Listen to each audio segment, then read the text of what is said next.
Hi, beautiful soul. This is day 25 of 100 Days to Emotional Power. The hidden power of your inner complexes and repressions. Today, I want to speak to you about something subtle, yet incredibly potent, which is the psychological complexes, insecurities, and repressions that we carry. Many people think of these inner shadows as weaknesses, as burdens, as things to hide or feel ashamed of. But the truth is that within every complex, within every repression lies a hidden treasure. These emotional experiences are not just obstacles, they're boosters, catalysts, and guides. They can push you to heights you could never reach otherwise if you choose to see them as fuel rather than chains. For example, I want to share something deeply personal with you. When I was a little child, almost all my relatives were highly educated, many with PhDs, engineers, or prestigious careers. But my parents, though brilliant and hardworking and successful at the same time, had not had the opportunity to attend university. My father had to work from the age of 6 after losing his own father, and my mother, as the eldest of 8 children, had to care for her siblings instead of studying. From early on, I felt a sense of difference, a feeling of something missing in me, and sometimes I was subtly mocked by other children. That feeling could have been a trap, a lifelong complex of inadequacy or shame.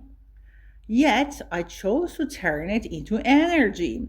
I allowed that inner tension to become motivation. I worked relentlessly, seeking opportunities, striving in every environment I was in until I got admitted into the most prestigious universities I could reach in every country I lived.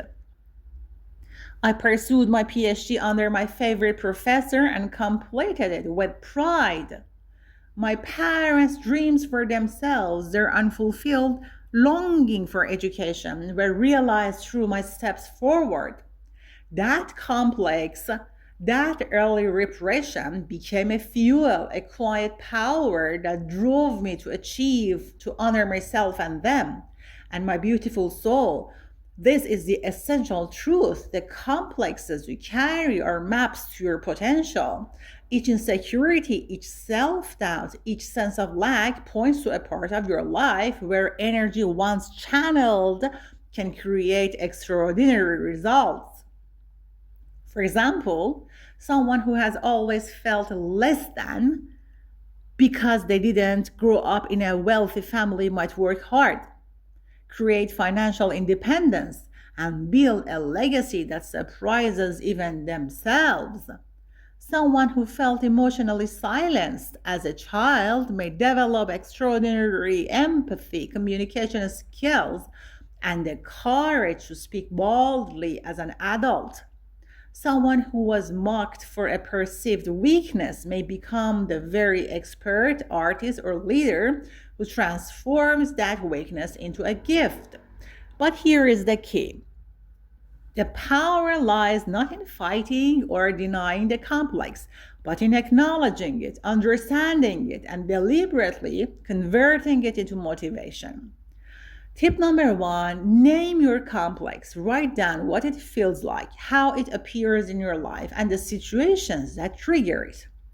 Tip number two: reframe the narrative. Ask yourself, what can this feeling teach me? How can I use it as fuel rather than let it suppress me?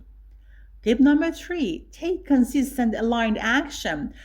Every small step you take in the direction your complex points you to is a step toward mastery. For example, if you have always felt academically behind compared to your peers, start a daily study habit, a research project, or a creative challenge. Each accomplishment will gradually shift the energy from repression to empowerment. Tip number four: honor your lineage and your story. Recognize that your parents' or ancestors' sacrifices, limitations, and struggles are not chains. They are the soil from which your success can grow.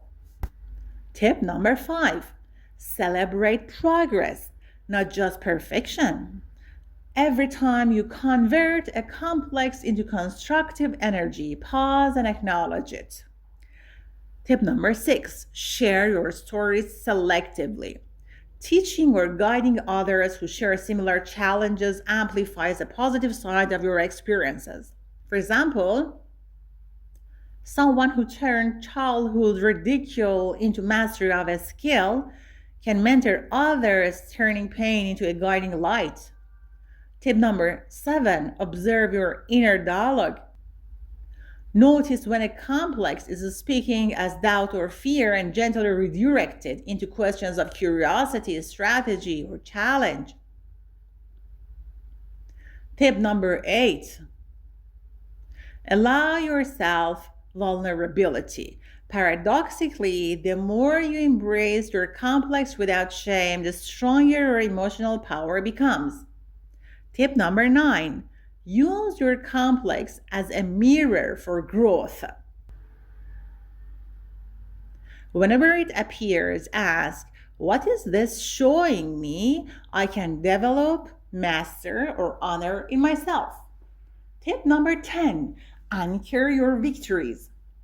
Every time you can act despite the weight of a complex, mentally or physically, mark it. A journal note, a small ritual, a brief acknowledgement to yourself. Over time, these marks create a personal map of transformation. My beautiful soul, the complexes and repressions you carry are not enemies. They're your hidden accelerators, quietly guiding you to extraordinary possibilities.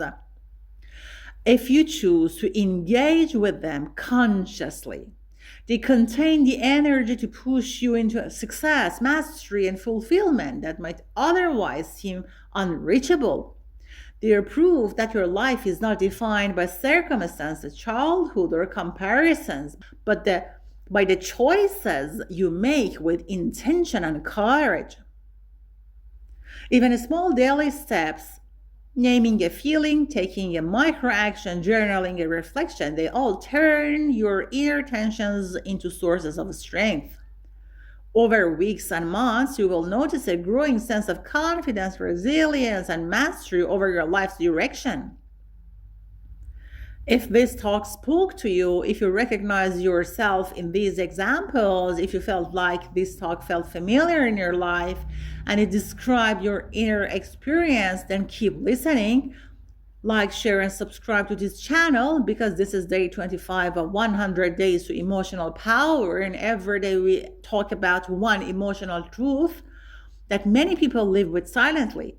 We will build emotional strength together, not with pressure, not with fake positivity, but with honest reflections that feel real, human, and deeply supportive.